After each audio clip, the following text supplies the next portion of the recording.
তা থাকলো না।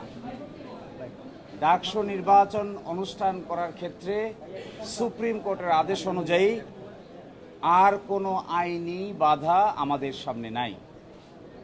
আগামী 9 সেপ্টেম্বর ডাকসু নির্বাচন ফ্রি, ফেয়ার এবং ইম্পার্শিয়াল ওয়েতে ঢাকা বিশ্ববিদ্যালয় কর্তৃপক্ষ ডাকসু নির্বাচন অনুষ্ঠিত করবে ইনশাআল্লাহ।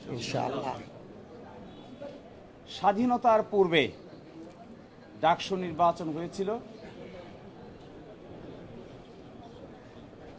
1924-25 সাল থেকে 71 সাল পর্যন্ত ডাকসু নির্বাচন হয়েছে 37 বার।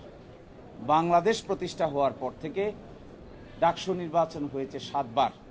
এটি 8ম বারের মতো আমরা ঢাকা বিশ্ববিদ্যালয়ে ডাকসু নির্বাচনের আয়োজন করেছি।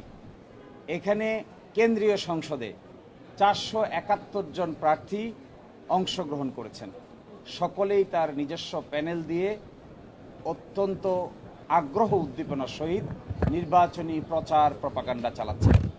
ঢাকা বিশ্ববিদ্যালয় এই ক্ষেত্রে এই নির্বাচনের পরিবেশ তৈরি করতে এবং শেষ পর্যন্ত নির্বাচন অনুষ্ঠান করে ছাত্রদের ভোট অনুযায়ী যে যাকে ইচ্ছা তাকে প্রার্থী নির্ধারণ করে ভোট দিবে, এই ব্যাপারে ঢাকা বিশ্ববিদ্যালয় বদ্ধপরিকর।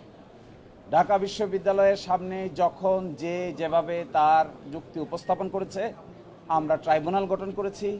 ট্রাইব্যুনালের পরে প্রেসিডেন্টের কাছে যারা আপিল করেছে, প্রেসিডেন্টের আপিল নিষ্পত্তি করেছি। নিষ্পত্তি করে আমরা উপযুক্ত আইনি সিদ্ধান্ত নিয়েছি। ঢাকা বিশ্ববিদ্যালয়ের কাছে কোনো দরখাস্ত না করে যে রিট পিটিশনকারী সরাসরি হাইকোর্টে রিট পিটিশন করেছিলেন, আমরা আর্গুমেন্টে বলেছিলাম যে তার রিট আবেদন মোটেও চলনসই কোনো আবেদন নয়। কারণ যার প্রার্থিতা চ্যালেঞ্জ করে তিনি মামলা করেছেন, যিনি মামলা করেছেন তিনি সেই পদের কোনো প্রার্থী নন।